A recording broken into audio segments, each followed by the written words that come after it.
এই দেখো বন্ধুরা, আজকের আমরা কিন্তু আমাদের এই খাল বলতে খাল বা ছোট পুকুর, আমরা কিন্তু ছোট পুকুর বলি না, এটাকে আমরা বলি খাল।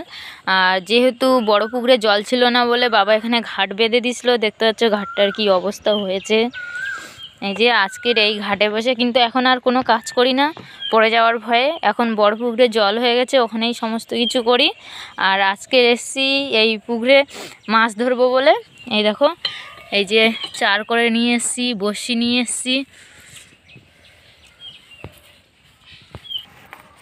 এই যে এবার চারটা দিয়ে দেবো, দিয়ে পুকুরে ফেলবো আমি।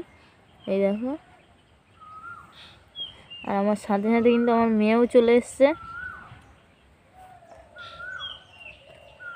এই যে চার গেঁথে নেওয়ার পরে এই দেখো বড়শিটা আমি ফেলে দিচ্ছি।